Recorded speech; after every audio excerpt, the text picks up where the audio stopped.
자, 우리는 아브라함의 믿음 하면은 뭘 떠오르냐면 하나님께서 아브라함 아들 이삭을 바치라는 그 사건에 대해서 이 아브라함이 순종하지 않습니까? 그래서 그 사건만 우리가 기억하면서 아브라함의 믿음을 이렇게 생각하기 쉽습니다. 그럴 만도 한 것이 그 믿음은 대단한 믿음은 아니에요. 대단한 믿음이었잖아요. 아들을 바치려고 했다는 것은 정말 그대로 말씀에 순종하려고 했다는 것은 참 대단한 믿음이다. 결코 쉬운 믿음이 아니다.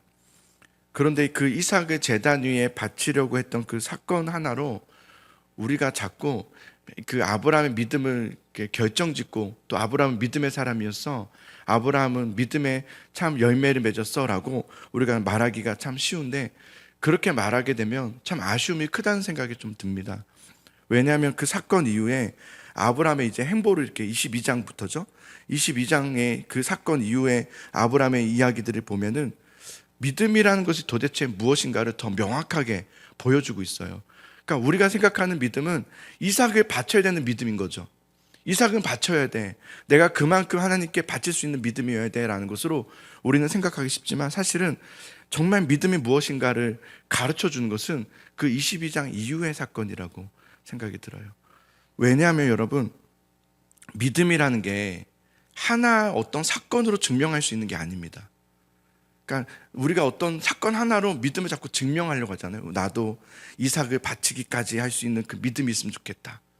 그런데 믿음이라는 것은 여러분, 어떤 하나의 사건으로 내가 믿음이 있었어, 내가 그때 이렇게 했어, 우리는 이런 어떤 사건으로 믿음을 자꾸 논하지만, 사실은 믿음이라는 것은 뭐냐면 여러분, 어떤 한 사건을 내가 했다, 내가 그때 이런 헌신을 했어, 내가 이런 결단을 했단 말이야, 뭐 이런 것을, 그것도 귀한 믿음일 수 있지만, 제가 창세기 이렇게 보면서, 창세기는 사실은 믿음장 아닙니까? 아브라함의 믿음의 태초의 시초가 어떻게 되었는지, 믿음이 무엇인지를 가르쳐주고 있는데, 아브라함의 믿음을 보면서 배운 것이 하나 있다면, 믿음이라는 것은 한 사건의 이야기가 아니라 이 믿음은 앞으로 그 사건 이후로 무엇으로 연결되어 가는가, 그 사람의 믿음은 무엇과 연결되어 가는가, 이것을 말하는 것이라는 것을 보여주고 있다는 것을 보게 돼요. 아마 오늘 제 말씀을 이렇게 들으면서 더 이해가 되지 않을까 싶습니다.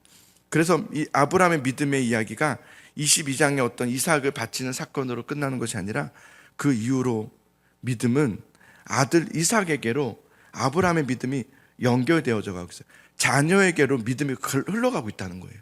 믿음이 아브라함의 어떤 사건으로 끝나지 않고요, 아브라함의 이 믿음은 계속해서 자녀들에게, 이삭에게로, 그리고 또 자녀들에게, 또 그 자녀들에게 계속해서 흘러가고 있고 확장되어져 가고 있는 믿음이다. 믿음은 그런 거더라고요. 나 하나로 끝나는 것이 아니라 내 자녀에게로, 또 내 후손에게로, 내 손주에게로, 이게 믿음이 계속 흘러가게 하는 게 믿음이더라고요.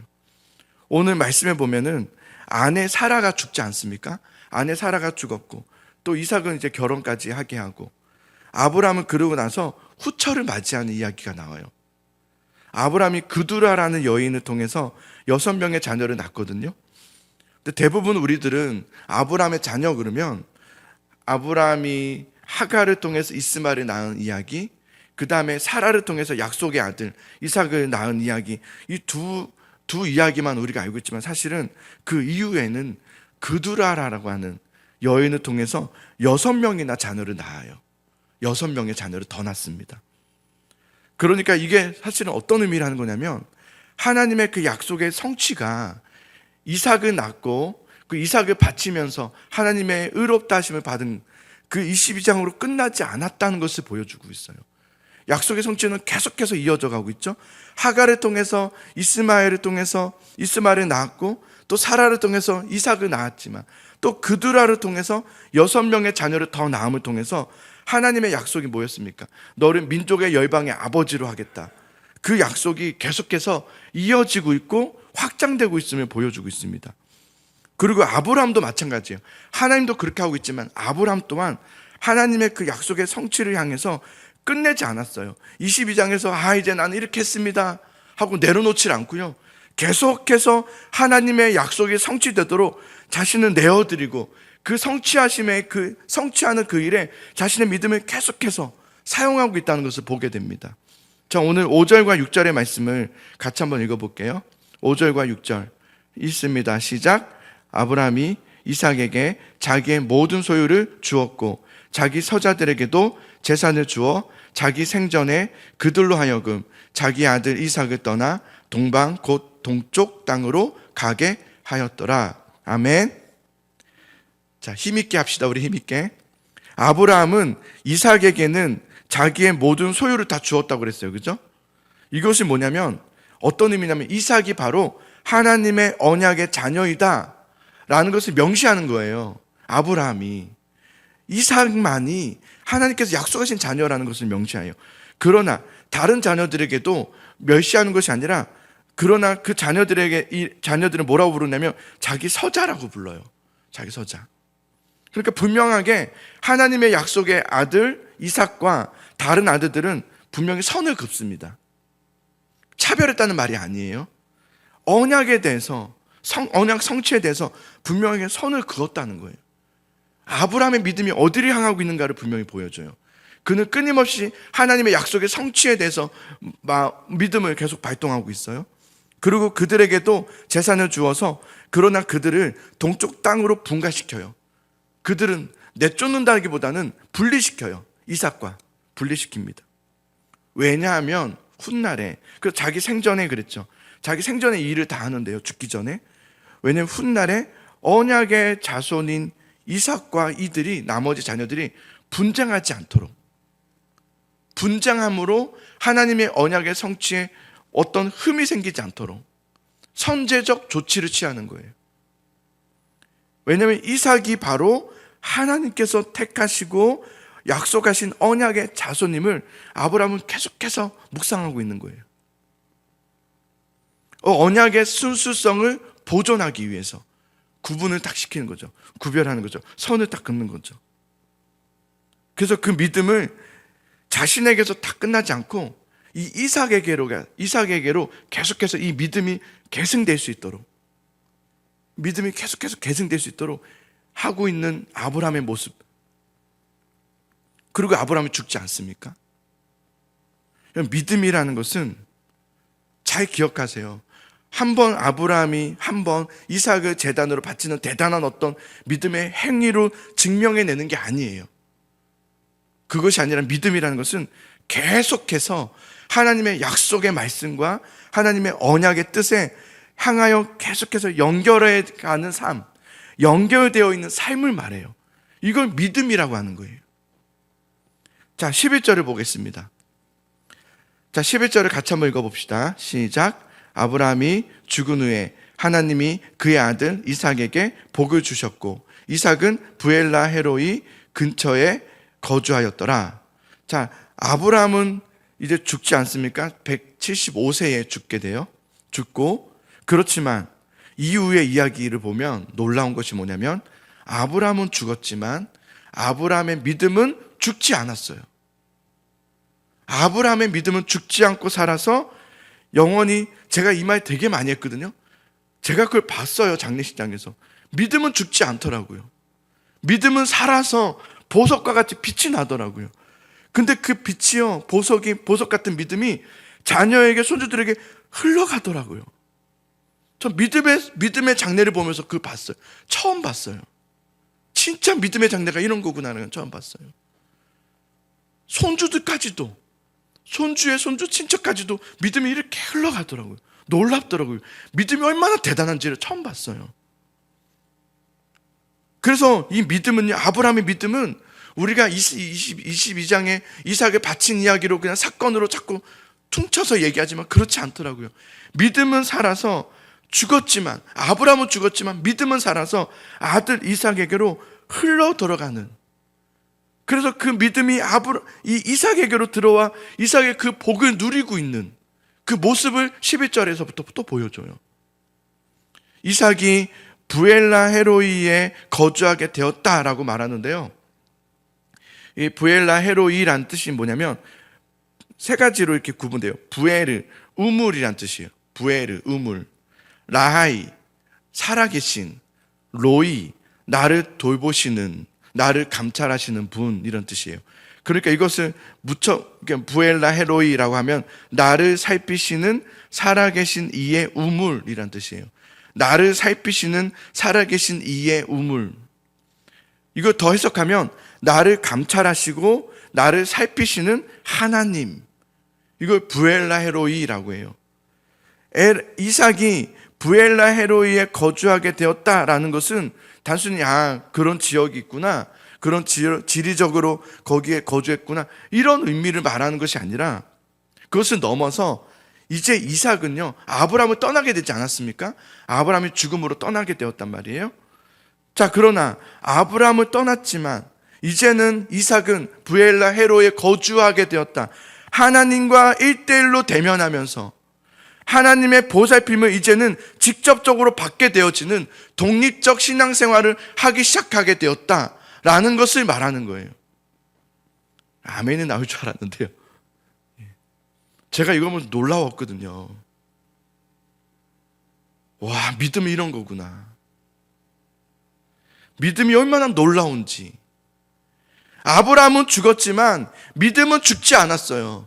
믿음은 죽지 않고 살아서 아들 이삭에게로 이 믿음이 계속해서 연결되어서 흘러가고 있어요. 왜요? 아브라함은 어디에 믿음이 있었어요? 어떤 한 사건으로 이루어주세요, 이것 좀 대주세요, 이게 사실은 아브라함의 처음의 믿음이었거든요. 근데 그의 믿음이 자랐어요. 성장했어요. 어떻게 해요? 하나님의 약속의 성취를 향해서. 하나님의 약속의 성취를 향해서 자기의 믿음이 연결되어 있게 된 거예요. 이걸 이제 22장부터 보여주죠. 그 믿음은 어떤 믿음이 될까요? 진짜 그 믿음, 하나님의 약속을 향한 믿음, 하나님의 약속의 성취를 향한 그 믿음은 아브라함은 죽어도 그 믿음은 죽지 않고 살아서 자녀에게로 그 믿음이 이렇게 연결돼요. 우리의 믿음을 한번 점검해 봅시다. 여러분의 믿음은 어떤 믿음입니까? 여러분의 믿음은 무엇이에요? 주님, 이것 좀 되어주게 해주세요. 여전히 아브라함의 22장 전의 모습입니까? 이것 좀 이루어주, 아들 언제 주십니까? 이삭 언제 주십니까? 언제쯤 하나님께서 말씀하신 거 이루어주신 겁니까? 거기에 연결되어 있는 믿음입니까? 아니면 하나님의 약속하심에, 주님의 성취하심이 이루어지기를 원합니다 라고 하는 그 믿음입니까? 이 차이가 커요. 예배 드리는 모습은 별반 다를 거 없어 보이지만 그 믿음의 정도는 굉장히 달라요. 창세기를 통해서 아브라함의 믿음을 이렇게 보면요, 어떻게 그가 믿음의 성장해 갔는가를 보여주는데요, 두 가지로 얘기할 수 있을 것 같아요. 이 두 가지가 사실 한 가지인데요, 저를 한번 따라해 봅시다. 선택과 집중. 선택과 집중이에요. 선택과 집중.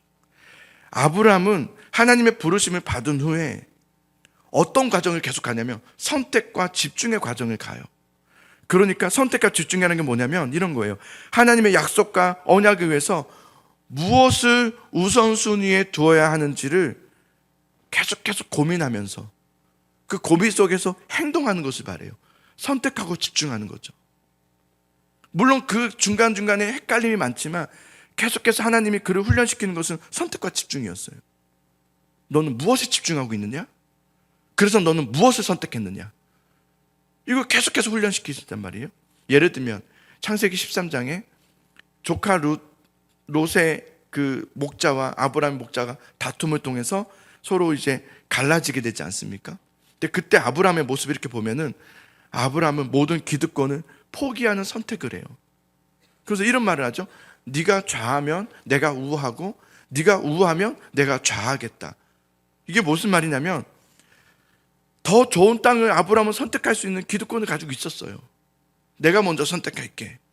이러지 않았어요. 그러나 더 좋은 땅을 선택하는 것을 포기하고 보기 좋은 땅보다는 하나님과의 관계, 하나님이 주신 언약, 그 말씀에 더 집중하기로 한 거예요. 그게 선택과 집중이에요. 아브라함은 그것을 선택한 거죠. 무엇이 더 중요한가? 지금 당장 눈에 보이는 더 좋은 것보다도 하나님의 말씀, 하나님의 언약을 선택하고 집중하는 훈련을 하나님께서 계속하게 하세요. 오늘 본문에서도 그것이 그대로 나오죠. 아브라함의 선택과 집중이 나와요. 그는 죽기 전까지도 이제 생을 마감하기 전까지 하는 것이 뭐냐면 선택과 집중이에요. 더 큰 것을 위해서 눈에 보이는 작은 것을 포기할 줄 아는, 무엇에 집중하고 무엇을 선택해야 되는지를 아는 거죠. 그렇게 행동하는 거죠. 그 믿음은 살아있어요. 여러분, 우리 하루하루의 믿음의 삶이 얼마나 중요한지 아십니까? 한 번 한 번의 예배가 얼마나 소중한지 아십니까? 그 예배 하나가요, 그냥 오늘 하고 말지가 그럴 수는 있어요. 그러나 나는 그러지 말아야지. 나는 그 하나의 예배를 그러지 말아야지. 그 하루의 믿음의 삶은 결코 헛됨이 되지 않아요. 오늘 하루 내가 정말 믿음으로 살아야지. 그 믿음의 몸부림은요, 결코 무의미함으로 돌아오지 않아요. 그 믿음은 결코 죽지 않고 살아서, 나는 썩어져 죽어가겠지만 내 믿음은 죽지 않고 살아서 영원히 우리 가정 가운데 우리 자녀들에게 계속해서 흘러가기를. 그 내 믿음은 그냥 단지 이 세상 살면서 더 좋은 땅, 소돔과 고모라 같은 또 땅을 주세요 라는 기도가 아니라, 우리는 지금 무슨 믿음을 가져야 돼요? 주님 오심을 그날을 기대하면서, 하나님 오시옵소서, 내가 이 믿음을 가지고 오늘 하루를 살아갑니다 라는 그 몸부림이요, 믿음은 살아서, 죽지 않고 살아서 우리 자녀들에게도 흘러가는 믿음이 되어버려요. 그 믿음을 여러분 선택하고 집중할 수 있기를 간절히 소망합니다. 그러니 여러분, 믿음으로 사셔야 됩니다. 정말 믿음으로 예배하셔야 되고, 전심을 다해서 고백해야 되고, 기도할 때도 전심을 다해서, 진심을 다해서, 그냥 큰 소리만 낸다고 기도가 아니라 어떤 것에 내가 연결되어 기도하고 있는가? 나의 꿈은 무엇인가? 아브라함의 꿈은 무엇이었을까요? 처음에는 이삭 하나 받는 거, 그냥 아들을 좀 낳는 거였겠지만 나중에 그가 믿음이 생겨서 하나님의 약속의 성취가 꿈이 되었죠. 그래서 이삭을 결혼시키는 것도 열심히 준비해 주지 않습니까? 하나님의 언약에 완전 연결되어 있는, 믿음이 연결되어 있는 믿음인 거예요. 우리의 믿음도 그랬으면 좋겠습니다. 우리의 믿음도 하나님의 약속에 연결되어 있는 믿음이었으면 좋겠어요. 소돔과 고모라 같은 이 땅에 연결되어 있는 믿음이 아니라 하나님의 약속의 성취, 주님 나를 통해서 하나님 어떤 일을 하실지 모르지만 주님 나는 이 땅에 살면서 하나님 오심을 기다리면서 주님 마지막 때를 살아가는 이때에 나는 참된 믿음의 사람이 될 수 있도록 도와주시옵소서. 그렇게 하나님의 선택과 집중으로 하나님을 향하여 경외하면서 그 믿음으로 나아가는 그 믿음이 되어서, 사랑하는 성도 여러분, 여러분의 믿음이 살아서 자녀들에게, 또 손주들에게, 그들의 또 자녀들에게 그 믿음이 계속해서 보석과 같이 죽지 않고, 그 믿음은 불에 다 없어지지 않아요. 우리는 불에 다 없어지겠지만 그 믿음은 살아있어요. 그것을 장례식장에서 보게 될 거예요. 그것이 자녀들에게 계속해서 흘러갈 수 있도록. 그래서 저도 그 장례식장을 이렇게 보면서 꿈꿨어요. 그때부터 나도 하나님 믿음으로 살아야지. 왜 하나님이 우리에게 그토록 믿음으로 살라고 했던 이유를 이제야 알겠더라고요. 믿음으로 살라는 이유가 진짜 있었구나. 난 믿음으로 살면 잘 되는 줄 알고, 난 믿음으로 살면 그냥 편안하게 되는 건 줄만 알고, 그런 줄 알고 믿음으로 살려고 했는데 그거는 아니었구나. 그렇게 하는 게 믿음이 아니었구나 라는 걸 알았어요. 여러분, 우리 믿음, 여러분 지금 가지고 있는 이 믿음이 빛이 납니까? 진실됨으로, 거룩함으로 순수성을 보존하고 있습니까? 하나님의 약속의 말씀과 연결되어 있는 믿음입니까? 그 믿음이 되셔야 합니다. 그래야 우리 자녀들에게 그것이 그대로 전수됩니다. 계승됩니다.